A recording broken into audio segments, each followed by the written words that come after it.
আসসালামু আলাইকুম। এইটেন বাংলার সংবাদে সবাইকে স্বাগত জানাচ্ছি আমি শারমিন সালাম। শুরুতেই বিআরবি কেবলস সংবাদ শিরোনাম। সংবিধানে বহুত্ববাদের পরিবর্তে একত্ববাদ চায় জামাত ইসলামী। সংখ্যানুপাত নির্বাচনের পক্ষে দলটি রাষ্ট্র সংস্কারের সুযোগ বেহাত না করার আহ্বান আলী রিয়াজের। পদত্যাগ করে রাজনৈতিক দলে যোগ দেওয়ার ব্যাপারে এখনই সিদ্ধান্ত নয়, স্থানীয় সরকার উপদেষ্টা আসিফ মাহমুদ। এনসিপিতেই যোগ দিতে হবে এমন কোনো বাধ্যবাধকতা নেই।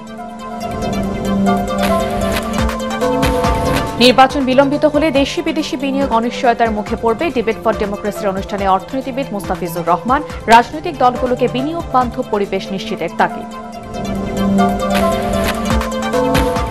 কাশ্মীর সীমান্তে দুই পক্ষের আবারও গুলি বিনিময়, যুদ্ধের মুখোমুখি ভারত পাকিস্তান। ট্যাঙ্ক, সাবমেরিন, যুদ্ধ বিমানের মহড়া। পেহেলগাম হামলার আন্তর্জাতিক তদন্ত দাবি পাক প্রতিরক্ষা মন্ত্রীর। এবং চিরনিদ্রায় শায়িত হলেন ক্যাথলিক খ্রিস্টানদের ধর্মগুরু পোপ ফ্রান্সিস। অন্ত্যেষ্টিক্রিয়ায় অংশ নেন ড ইউনুস, ডোনাল্ড ট্রাম্প সহ বিভিন্ন দেশের রাষ্ট্রপ্রধানরা। শুনছিলেন বিআরবি কেবল সংবাদ শিরোনাম, এবারে বিস্তারিত। সংবিধানে বহুত্ববাদের পরিবর্তে আল্লাহর উপর পূর্ণ আস্থা ও বিশ্বাস চায় বাংলাদেশ জামাত ইসলামী। সেই সাথে এক ব্যক্তি সর্বোচ্চ দুইবারের বেশি প্রধানমন্ত্রী হতে পারবে না, আর সংখ্যানুপাতিক হারে সংসদ নির্বাচনের পক্ষে অবস্থান দলটির। ঐকমত্য কমিশনের সঙ্গে বৈঠক শেষে দলের নায়েবে আমির ড সৈয়দ আবদুল্লাহ মোহাম্মদ তাহের একথা জানান। ঐকমত্য কমিশনের সহসভাপতি ড আলী রিয়াজ বলেন, রাষ্ট্র সংস্কারের যে সুযোগ তৈরি হয়েছে তা যেন বেহাত না হয়, সেজন্য সবাইকে সজাগ থাকতে হবে। রিপোর্ট করছেন রাস্তা দাস। জুলাই বিপ্লবের মধ্য দিয়ে জনমনে বৈষম্যহীন গণতান্ত্রিক বাংলাদেশের যে আকাঙ্ক্ষা তৈরি হয়েছে তার বাস্তব রূপ দিতেই রাষ্ট্র ব্যবস্থায় প্রয়োজনীয় সংস্কার আনতে রাজনৈতিক দলের সাথে বৈঠক করেছে জাতীয় ঐকমত্য কমিশন।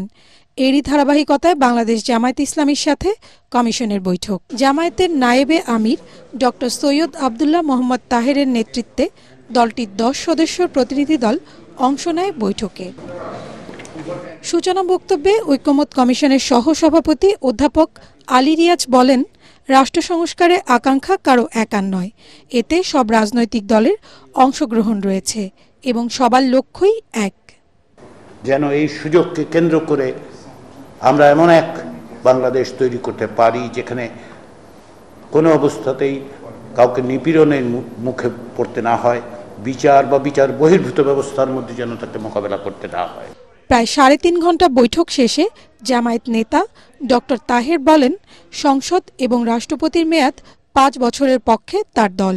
সংখ্যানুপাতিক নির্বাচন ও দ্বিকক্ষ বিশিষ্ট সংসদের প্রস্তাবকে সমর্থন করে জামায়াত। কমিশনের প্রস্তাব ছিল সংসদের মেয়াদ 4 বছর হবে, প্রেসিডেন্টের মেয়াদ 4 বছর হবে।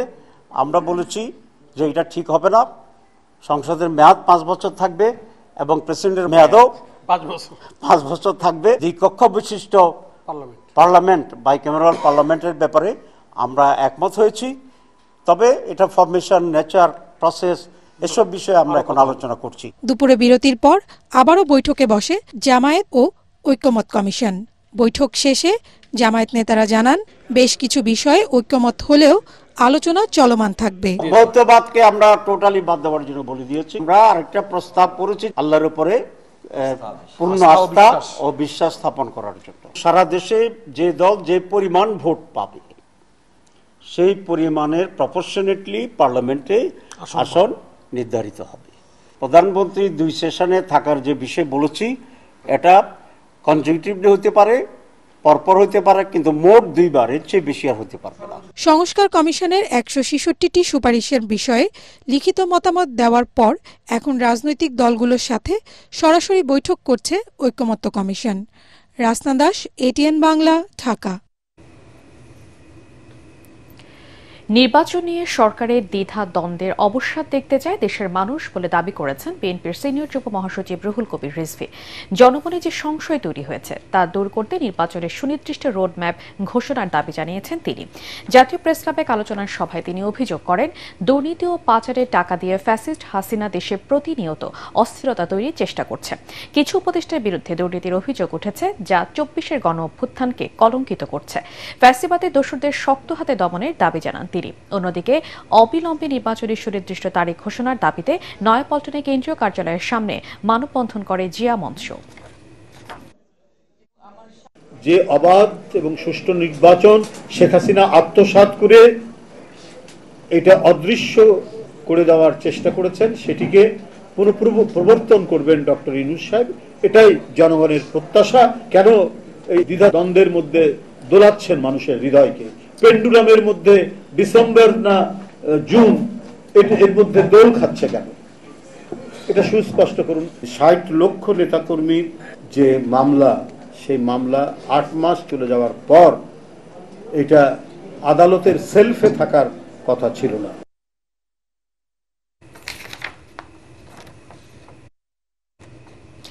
বাংলাদেশে সফররত চীনের কমিউনিস্ট পার্টির প্রতিনিধি দলের সাথে বৈঠকে বসেছে বিএনপি। রাজধানী গুলশানে ওয়েস্টিন হোটেলে সন্ধ্যা 6:30টায় বৈঠকটি শুরু হয়। চীনের কমিউনিস্ট পার্টির দক্ষিণ পূর্ব এশিয়া বিষয়ক প্রধান পেং জিওবিনের নেতৃত্বে ৮ সদস্যের প্রতিনিধি দলের সাথে বৈঠকে বিএনপি মহাসচিব মির্জা ফখরুল ইসলাম আলমগীরের নেতৃত্বে 7 সদস্যের প্রতিনিধি অংশ নিয়েছে। বৈঠকে বর্তমান রাজনৈতিক পরিস্থিতিতে দুই দেশের কূটনৈতিক অবস্থান ও দ্বিপাক্ষিক স্বার্থ সংশ্লিষ্ট বিভিন্ন বিষয়ে আলোচনা হওয়ার সম্ভাবনা রয়েছে।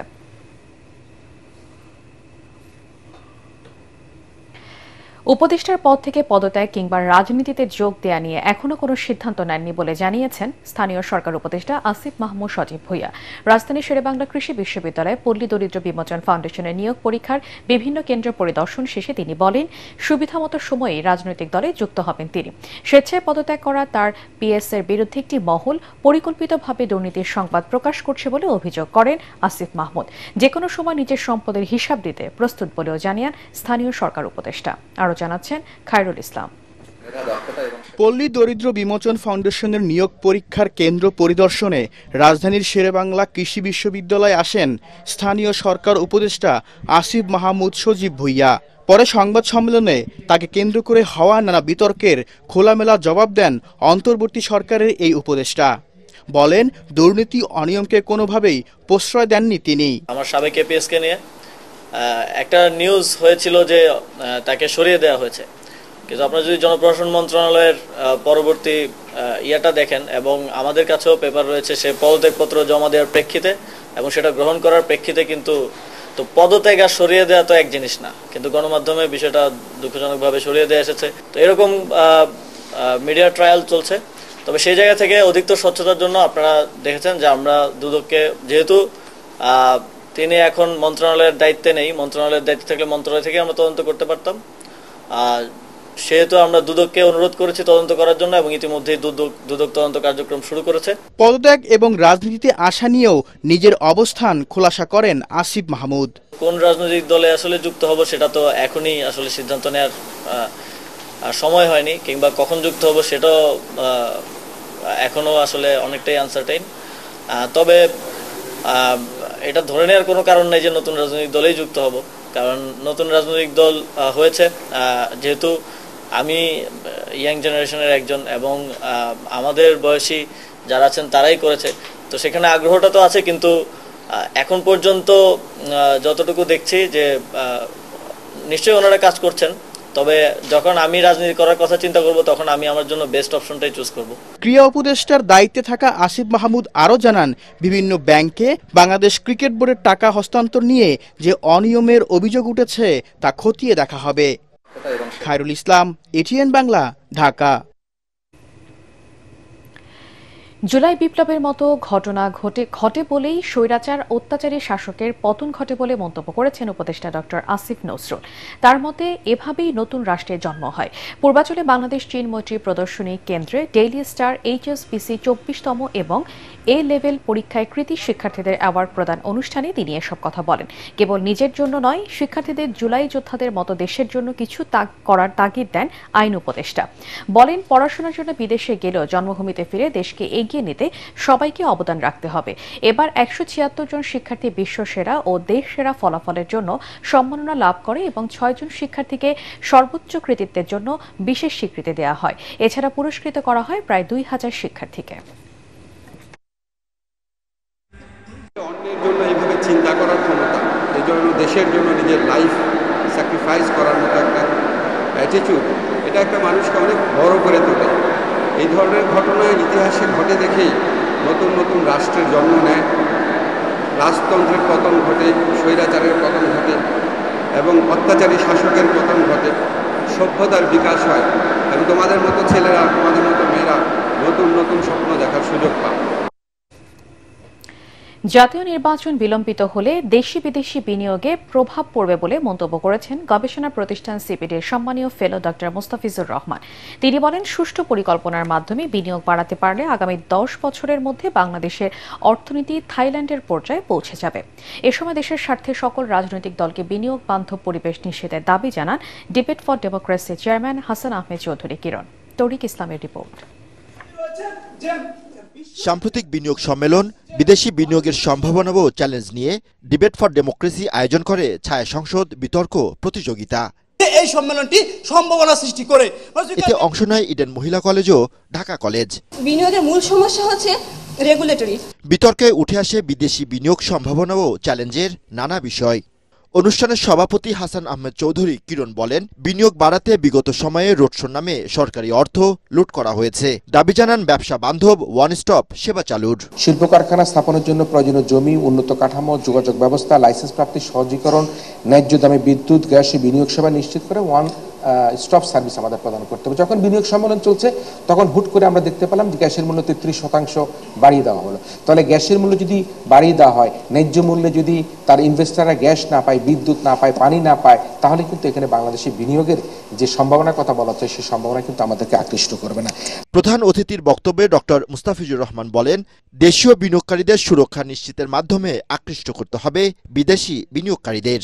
অবশ্যই যে কোনো বিনিয়োগকারী, যেটা আমি বললাম 20-25 বছরের জন্য তারা আসেন, সুতরাং স্থিতিশীল একটা রাজনৈতিক পরিবেশ আছে কিনা সেটা তাদের জন্য গুরুত্বপূর্ণ।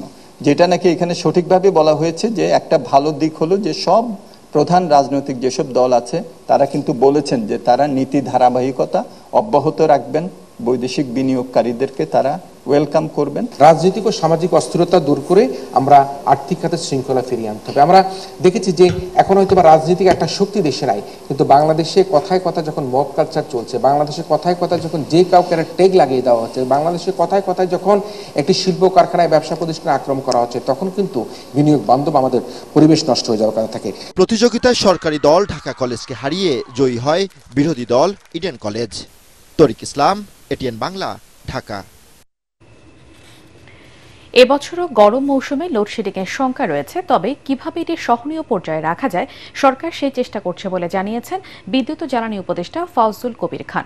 রাজধানীতে এক সেমিনারে তিনি বলেন, বিগত সরকারের মতো লোডশেডিংয়ের ক্ষেত্রে গ্রামে ও শহরে দীর্ঘ সময়ের পার্থক্য এবার থাকবে না। এ সময় আমদানি নির্ভরতা কমিয়ে সংকট মোকাবেলায় বঙ্গোপসাগরে নতুন গ্যাস ক্ষেত্র অনুসন্ধানে সরকারকে তাগিদ দেন জ্বালানি বিশেষজ্ঞরা। ইমদাদুল্লাহ বাবুর রিপোর্ট। রাজধানীর বিদ্যুৎ ভবনে জ্বালানি সংকট ও ভবিষ্যৎ শীর্ষক এই সেমিনারের আয়োজন করে জ্বালানি বিষয়ক সাংবাদিকদের সংগঠন forum for energy reporters Bangladesh FIRB। এতে জ্বালানি বিশেষজ্ঞরা জানান, দেশে প্রতিনিয়ত বাড়ছে গ্যাস ও বিদ্যুতের চাহিদা। তাদের হিসেবে 2031 সালে শেষ হবে নিজস্ব গ্যাসের মজুদ। 2030 সালে গ্যাসের চাহিদা হবে প্রতিদিন 4600 থেকে 4950 মিলিয়ন কিউবিক ফিট। এই সময় দেশে বিদ্যুতের চাহিদা থাকবে 27,087 মেগাওয়াট।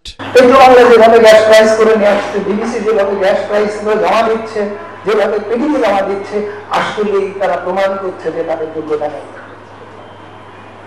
প্রাইসিং এর যোগ্যতা তাদের নেই। আমরা আশা করবো যে আপনাদের মাধ্যমেই যাতে নতুন একটি রিটেন্ডার করে আমরা অফশোরের এই যে বিশাল সম্ভাবনা, এটিকে যাতে আমরা দেখি। আমরা মনে করি যে এটিকে ফেলে রেখে এলএনজি আমদানিকে উৎসাহিত করা, প্রতারণ করে বিগত সরকারের যে দেশীয় গ্যাস সম্পদকে নিরুৎসাহ করা, তার মতো হয়ে যাবে। আমাদের একটা বিরাট দায়িত্ব আছে আমাদের এক্সপ্লোরেশন করা। এটা দিস ইনক্লুডস, দেখেন কোন পর্যন্ত, actually does not include deep offshore. দেখেন ওই না, তার আগেই কিন্তু ইটস আ প্রপার ডিউএস study which says 32 TCF gas পাওয়া যাবে, 50% প্রবাবিলিটি। এ সময় বিদ্যুৎ ও জ্বালানি উপদেষ্টা ফাউজুল কবির খান জানান, জুনের মধ্যে জ্বালানি খাতের সিস্টেম লস 50% কমানো হবে। বিগত সরকারের $3.2 বিলিয়ন বকেয়া পরিশোধ করে এখন বাকি আছে $600 মিলিয়ন। সংকট মোকাবিলায় সম্ভাব্য সবকিছুই সরকার করছে বলেও জানান তিনি। লোডশেডিং হবে না এটা বলবো না, কিন্তু লোডশেডিংটা সহনীয় মাত্রায় থাকবে। আরেকটা হচ্ছে গ্রাম ও শহরের মধ্যে পার্থক্য থাকবে না। আমরা আশা করি যে আমরা জ্বালানি আমদানি করতে পারবো এবং জ্বালানি আমদানি করে এটাকে কমপ্লিটলি লোডশেডিং ফ্রি হবে না, হয়তো হবে না, কিন্তু সে আমাদের তো খরচও কমাতে হবে। স্বল্প সময়ে এ খাতে সব সংস্কার সম্ভব নয় জানিয়ে উপদেষ্টা আরও বলেন, আগামী বছর থেকে জ্বালানি খাতে সরকারের আর কোনো বকেয়া থাকবে না। ইমদাদুল্লাহ বাবু, ATN বাংলা, ঢাকা। শিক্ষা যেন কেবল উপার্জনের উপায় না হয়ে ওঠে, সমাজ বদল দেশ করার এবং অবহেলিত মানুষের পাশে দাঁড়ানোর হাতিয়ার হতে পারে, সেই তাগিদ দিয়েছেন অন্তর্বর্তী সরকারের উপদেষ্টারা। এক্ষেত্রে 24-এর গণ অভ্যুত্থান শিক্ষার্থীদের অনুপ্রেরণা হতে পারে বলে মনে করেন তারা। রাজধানীর অফিসার্স ক্লাবে সেন্ট্রাল উইমেন্স ইউনিভার্সিটির 3য় সমাবর্তনে অংশ নিয়ে শিক্ষা পরিবেশ ও সমাজ কল্যাণ উপদেষ্টা এসব কথা বলেন। বিস্তারিত মাজহারুল হক মুহাজিরের রিপোর্টে। রাজধানীর অফিসার্স ক্লাবে সেন্ট্রাল উইমেন্স ইউনিভার্সিটির 3য় সমাবর্তনে এক মঞ্চে দেখা গেল 3 উপদেষ্টাকে। শিক্ষা যেন কেবল উপার্জনের উপায় না হয়ে ওঠে, সেই পরামর্শ দিয়ে শিক্ষার্থীদের দেশ ও মানুষের কল্যাণে নিজেদেরকে গড়ে তোলার তাগিদ দেন পরিবেশ উপদেষ্টা সৈয়দা রিজওয়ানা হাসান। আমাদের সমাজটা একটা খুবই ভঙ্গুর অবস্থায় এখন আছে। এতদিনের এক্সপ্লয়টেশন, এতদিনের অব্যবস্থাপনা, এইটার ভার আপনাদেরকে অনেক বেশি বহন করতে হবে আমাদের ক্ষেত্রে। আমরা তো কয়েকদিন পরে চলে যাব। ফলে আপনাদেরকে কোনটা উন্নয়ন কোনটা উন্নয়ন না সেটা বুঝে টেকসই উন্নয়নের পথে যেতে হবে। এই সরকারের মেয়াদ সীমিত উল্লেখ করে এ সময়ের মধ্যেই সরকার উচ্চশিক্ষার পথে বাধাগুলো দূর করতে প্রতিজ্ঞাবদ্ধ বলে জানালেন শিক্ষা উপদেষ্টা চৌধুরী রফিকুল আবরার। শিক্ষার ক্ষেত্রে যে প্রতিবন্ধকতাগুলো রয়েছে সেগুলোকে দূর করার একটা সিস্টেমিক একটা পরিবর্তনের উদ্যোগ শুধু আমরা পলিসির ক্ষেত্রেই নিব না, এবং সেটাকে বাস্তবায়ন করে যাবার আমরা অঙ্গীকার করেছি। এ সময় সমাজ কল্যাণ উপদেষ্টা শারমিন এস মুর্শিদ বলেন, বিভিন্ন মন্ত্রণালয়ে শিক্ষার্থীদের ইন্টার্নশিপের ব্যবস্থা করবে সরকার। আমাদের মন্ত্রণালয়গুলোকে জনগণের সম্মুখে খুলে দেই না, এখন সময় এসেছে এই মন্ত্রণালয়গুলোকে তোমাদের সামনে খুলে দেওয়া। সমাবর্তনে বিশ্ববিদ্যালয়ের 5টি বিভাগের মোট 684 জনের মধ্যে 462 শিক্ষার্থীকে স্নাতকোত্তর ডিগ্রি প্রদান করা হয়। তাদের মধ্যে ভাইস চ্যান্সেলর্স অ্যাওয়ার্ড পান 29 শিক্ষার্থী। মাজহারুল হক মুহাজির, ATN বাংলা, ঢাকা। ভূস্বর্গ হিসেবে পরিচিত কাশ্মীরে এখন বাজছে যুদ্ধের দামামা। সীমান্তে গোলাগুলির পর যুদ্ধের প্রস্তুতি নেওয়া শুরু করে দিয়েছে ভারত ও পাকিস্তান। স্থলে সেনা মোতায়েন বৃদ্ধি, ট্যাঙ্ক বাহিনীর প্রস্তুতি, সাগরে সাবমেরিন ও আকাশপথে অত্যাধুনিক যুদ্ধ বিমানের মহড়া বাড়িয়েছে দুই দেশই।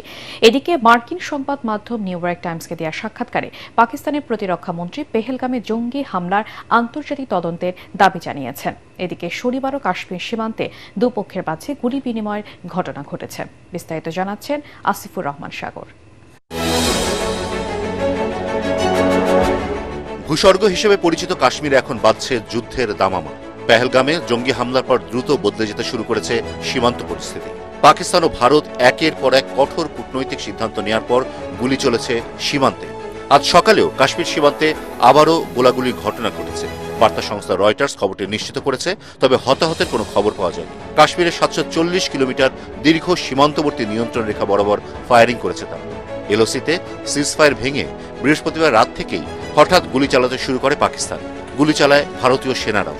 শুক্রবার সকাল পর্যন্ত চলেছে এই গোলাগুলি। এরপরই উত্তপ্ত হতে শুরু করে পরিস্থিতি।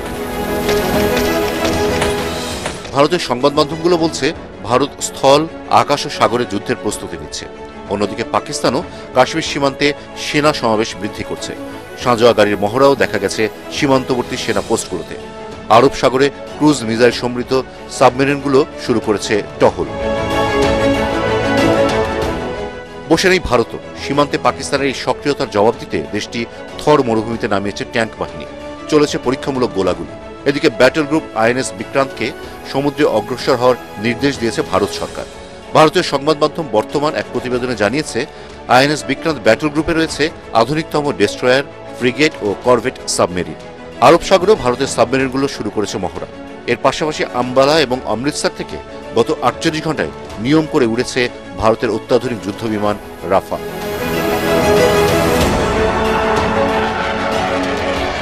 যুদ্ধের ময়দানের পাশাপাশি কূটনীতির মাঠেও সক্রিয় পাকিস্তান। সংবাদ মাধ্যম নিউ ইয়র্ক টাইমসকে দেয়া সাক্ষাৎকারে দেশটির প্রতিরক্ষামন্ত্রী খাজা মোহাম্মদ আসিফ পেহেলগামে জঙ্গি হামলার আন্তর্জাতিক তদন্তের দাবি জানান। তিনি বলেন, ভারত কোনো প্রমাণ ছাড়াই এই ঘটনার জন্য পাকিস্তানকে দায়ী করছে। আসিফুর রহমান সাগর, এটিএন বাংলা। চিরনিদ্রায় শায়িত হলেন ক্যাথলিক খ্রিস্টানদের ধর্মগুরু পোপ ফ্রান্সিস। নানা আনুষ্ঠানিকতার মধ্য দিয়ে শেষ বিদায় জানানোর পর ব্যাসিলিকা অব সেন্ট মেরি মেজরে সমাহিত করা হয় এই ক্যাথলিক ধর্মগুরুকে। ভ্যাটিকানের ঐতিহাসিক স্থানে শুরু হওয়া 3 দিনের এই শেষকৃত্যের আয়োজনে অংশ নেন লাখ লাখ মানুষ। শেষকৃত্যে অনুষ্ঠানে উপস্থিত ছিলেন বাংলাদেশের অন্তর্বর্তী সরকারের প্রধান উপদেষ্টা ড. মোহাম্মদ ইউনূস, যুক্তরাষ্ট্রের প্রেসিডেন্ট ডোনাল্ড ট্রাম্প ও ফার্স্ট লেডি মেলানিয়া ট্রাম্প সহ বিশ্ব নেতারা। জাহিদুল আলম জানাচ্ছেন বিস্তারিত।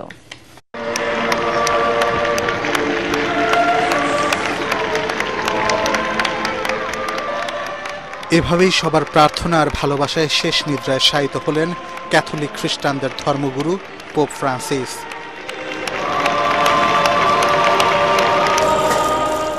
স্থানীয় সময় বুধবার থেকে ভ্যাটিকানের সেন্ট পিটার্স স্কয়ারে একটি মঞ্চের খোলা কফিনে পোপ ফ্রান্সিসের মরদেহে শ্রদ্ধা নিবেদন চলে 3 দিন ধরে।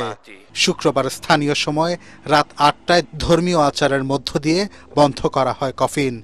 ভেতরে দেয়া হয় পোপের দায়িত্বকালে তার জন্য তৈরি বিভিন্ন মুদ্রা ও স্মারক। এছাড়া তার 12 বছরের দায়িত্বকালের বিভিন্ন অর্জনের বাণী সংবলিত একটি দলিলও কফিনে রাখা হয়।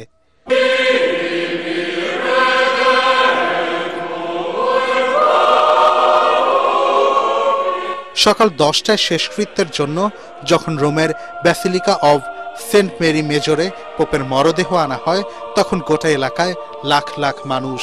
আনুষ্ঠানিকতা সম্পন্ন করতে অংশ নেন 220 জন কার্ডিনাল এবং 750 জন বিশপ ও ধর্মযাজক। এ সময় শোকের নিস্তব্ধতা ছিঁড়ে বাতাসে ভেসে বেড়ায় বিদায় বেলার সঙ্গীত আর প্রার্থনা।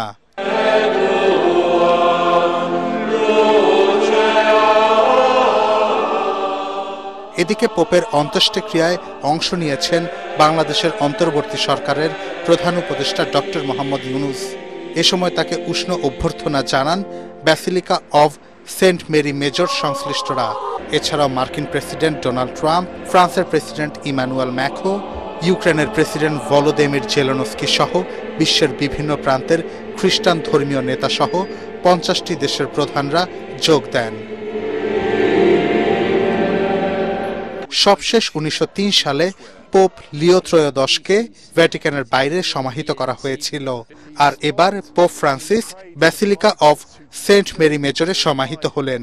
এদিকে অন্ত্যেষ্টিক্রিয়া শেষে আসবে নতুন পোপ বেছে নেয়ার পালা। পোপ ফ্রান্সিসের ঘনিষ্ঠজনদের ভাষ্য মতে 5 অথবা 6 মে থেকে নতুন পোপ নির্বাচনের প্রক্রিয়া শুরু হতে পারে। নতুন পোপ হিসেবে সবচেয়ে জোরালোভাবে যার নাম সামনে আসছে তিনি হলেন ইতালির cardinal Pietro Parolin. Zahidul Alam, ATN Bangla. বাংলাদেশকে একটি মানবিক রাষ্ট্র হিসেবে গড়ে তুলতে রাজনৈতিক নেতাদের প্রতি আহ্বান জানিয়েছেন বিভিন্ন শ্রেণী পেশার মানুষ। জনগণের মধ্যে পারস্পরিক আস্থা ও সংহতি শক্তিশালী করে ন্যূনতম ঐক্য ধরে রাখতে না পারলে অদূর ভবিষ্যতে বাংলাদেশ ভয়াবহ পরিণতির দিকে এগিয়ে যাবে বলেও মন্তব্য করেন তারা। রাজধানীতে সামাজিক সংহতি প্রেক্ষিত বাংলাদেশ শীর্ষক জাতীয় কর্মশালায় বক্তারা এসব কথা বলেন। বিস্তারিত জানাচ্ছেন সৈয়দ রিয়াজ। আকিজ পাইপের পৃষ্ঠপোষকতায় রাজধানীর পর্যটন ভবনে বেসরকারি সংস্থা committee for alternative development foundation CADF এই কর্মশালার আয়োজন করে। মুসলিম, হিন্দু, খ্রিস্টান ও বৌদ্ধ ধর্মের প্রতিনিধি সহ রাজনৈতিক দল, সুশীল সমাজ, গণমাধ্যম, শিক্ষার্থী এবং দেশি বিদেশি প্রায় 2 শতাধিক আমন্ত্রিত অতিথি এতে অংশ নেন। চারদিকে সংঘাত, হানাহানি, মারামারি, যুদ্ধ, আমরা এখান থেকে পরিত্রাণ পেতে চাই। আমাদের সম্পর্ক সংহতি যদি ঠিক থাকে তো স্বর্গ বা বেহেশতের নমুনা এই পৃথিবীতে আমরা দেখতে পাই।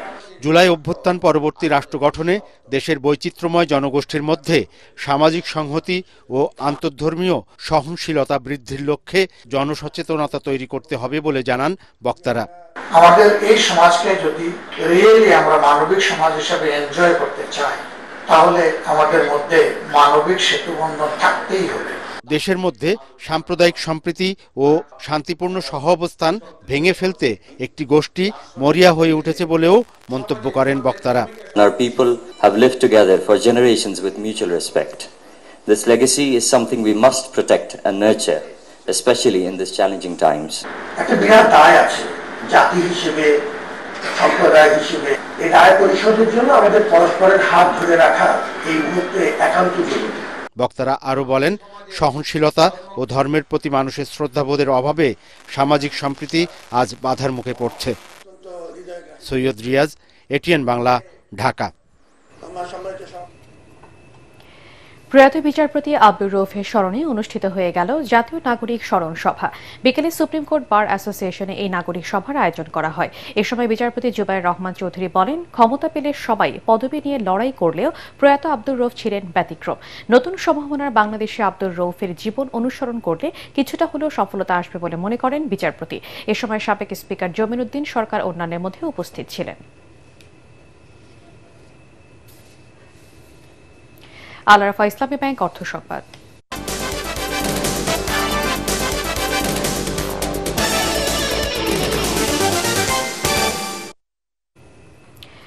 বিশ্ব ভেটেরিনারি দিবস উপলক্ষে অনুষ্ঠিত হয়ে গেল inter veterinary school debate competition. প্রতিযোগিতায় মাওলানা ভাসানী বিজ্ঞান ও প্রযুক্তি বিশ্ববিদ্যালয়কে হারিয়ে চ্যাম্পিয়ন হয় বাংলাদেশ কৃষি বিশ্ববিদ্যালয়। শ্রেষ্ঠ বক্তা হন সরকারি দলের বিতার্কিক মাসরুল আহসান। পরে প্রধান অতিথি হিসেবে বিজয়ী এবং বিজিত দল এবং সেরা বিতার্কিকদের মাঝে পুরস্কার বিতরণ করেন অধ্যাপক ডক্টর জি.কে.এ. মোস্তাফিজুর রহমান। এ সময় ডক্টর মোহাম্মদ আবু সাফিয়ান, বিভিএ এর আহ্বায়ক শাফিউল আহাদ সর্দার উপস্থিত ছিলেন। ময়মনসিংহের গফরগাঁওয়ে উপজেলা প্রশাসন ও সাংবাদিকদের মধ্যে মতবিনিময় সভা অনুষ্ঠিত হয়েছে। বৃহস্পতিবার সন্ধ্যায় গফরগাঁও প্রেস ক্লাবে আয়োজিত সভায় প্রধান অতিথি ছিলেন উপজেলা নির্বাহী অফিসার এনএম আব্দুল্লাহ আল মামুন। অন্যান্যের মধ্যে বক্তব্য রাখেন উপজেলা সহকারী ভূমি কমিশনার আমির সালমান রনি, অতিরিক্ত পুলিশ সুপার মনতোষ সরকার, উপজেলা স্বাস্থ্য কর্মকর্তা জামাল উদ্দিন ও গফরগাঁও থানার ভারপ্রাপ্ত কর্মকর্তা শিবিরুল ইসলাম। এতে সভাপতিত্ব করেন প্রেস ক্লাবের আহ্বায়ক রুবেল মাহমুদ। সাংবাদিকরা এলাকার বিভিন্ন সমস্যা, দুর্নীতি ও জনদুর্ভোগের বিষয় তুলে ধরলে উপজেলা নির্বাহী কর্মকর্তা তাদের সার্বিক সহযোগিতার আশ্বাস দেন।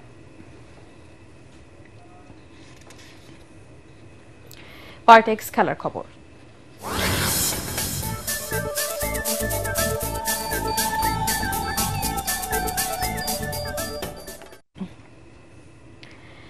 জিম্বাবুয়ের কাছে বিব্রতকর পরাজয়ে শুরু করলেও সিরিজে ফিরতে চট্টগ্রামে টাইগারদের বড় জয়ের বিকল্প দেখছেন না সাবেক ক্রিকেটাররা।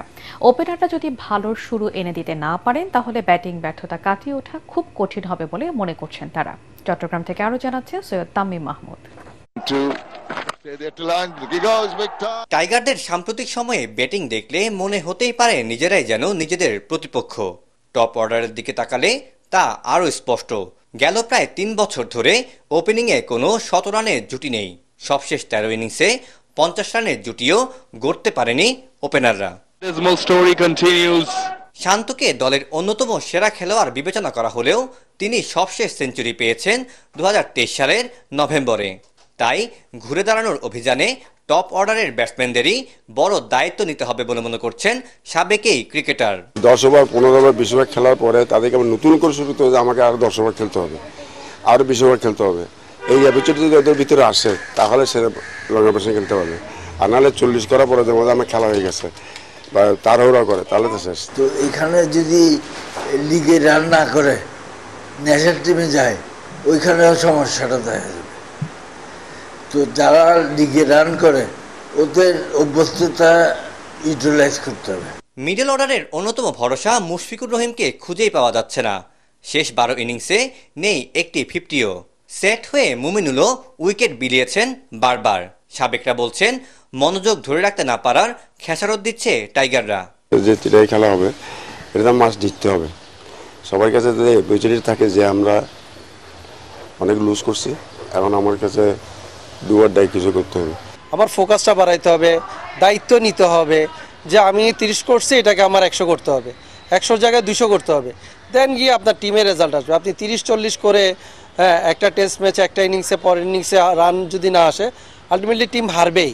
চট্টগ্রামের উইকেট সবসময়ই ব্যাটিং বান্ধব। তাই ব্যাটিং গভীরতা বাড়াতে 3 বছর পর টেস্ট দলে ফিরেছেন এনামুল হক বিজয়। সিরিজে সমতায় ফিরতে আগামী 28 তারিখ চট্টগ্রামের বীরশ্রেষ্ঠ ফ্লাইট লেফটেন্যান্ট মতিউর রহমান স্টেডিয়ামে সিরিজের দ্বিতীয় টেস্টে মুখোমুখি হবে দুদল। সৈয়দ তামিম মাহমুদ, এটিএন বাংলা, চট্টগ্রাম। দেশের 10টি ক্লাবের 43 জন খেলোয়াড়ের অংশগ্রহণে শুরু হয়েছে ঢাকা ক্লাব প্রেসিডেন্ট কাপ সকার প্রতিযোগিতা। 2 লাখ টাকার প্রাইজ মানির এই টুর্নামেন্টের উদ্বোধন করেন ক্লাবের প্রেসিডেন্ট আশরাফুজ্জামান খান পটন। এ সময় ক্লাবের ডিরেক্টর আব্দুর রহমান এবং টুর্নামেন্ট ডিরেক্টর ইব্রাহিম কাজু সহ অন্যান্যরা উপস্থিত ছিলেন। 8 দিনের এই প্রতিযোগিতার চ্যাম্পিয়নকে 1 লাখ, রানার্স আপকে 50,000 টাকার প্রাইজ মানি সহ ট্রফিও দেওয়া হবে। আগামী 3 মে টুর্নামেন্টের ফাইনাল খেলা অনুষ্ঠিত হবে।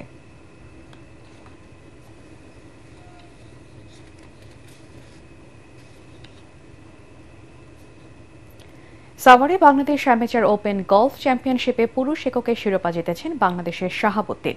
রানার্স আপ হন পাকিস্তানের নোমান ইলিয়াস। মহিলা এককে চ্যাম্পিয়ন আনিয়া ফারুক সাইদ। আর পুরুষ দলগত ইভেন্টে শিরোপা জিতেছে মালয়েশিয়া।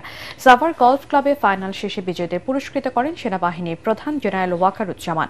এসব অন্যান্যের মধ্যে উপস্থিত ছিলেন সেনাবাহিনীর chief of general staff lieutenant general Mizanur Rahman Shamim, Bangladesh golf ফেডারেশনের senior vice president lieutenant general Shahinul Haque এবং বাংলাদেশ গলফ ফেডারেশনের secretary general brigadier general Tauhid Hossain.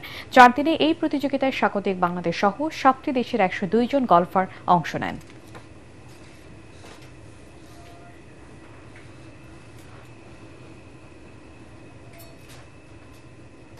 শেষ করার আগে বিআরপি কেবল সংবাদ শিরোনাম আরেকবার। সংবিধানে বহুত্ববাদের পরিবর্তে একাত্মবাদ চায় জামাত ইসলামী। সংখ্যানুপাত নির্বাচনের পক্ষে দলটি। রাষ্ট্র সংস্কারের সুযোগ বেহাত না করার আহ্বান আলী রিয়াজের। পদত্যাগ করে রাজনৈতিক দলে যোগ দেওয়ার ব্যাপারে এখনই সিদ্ধান্ত নয়, স্থানীয় সরকার উপদেষ্টা আসিফ মাহমুদ। এনসিপিতেই যোগ দিতে হবে এমন কোনো বাধ্যবাধকতা নেই। নির্বাচন বিলম্বিত হলে দেশি বিদেশি বিনিয়োগ অনিশ্চয়তার মুখে পড়বে। ডিবেট ফর ডেমোক্রেসির অনুষ্ঠানে অর্থনীতিবিদ মোস্তাফিজুর রহমান। রাজনৈতিক দলগুলোকে বিনিয়োগ বান্ধব পরিবেশ নিশ্চিতের তাগিদ। কাশ্মীর সীমান্তে দুই পক্ষের আবারও গুলি বিনিময়, যুদ্ধের মুখোমুখি ভারত পাকিস্তান।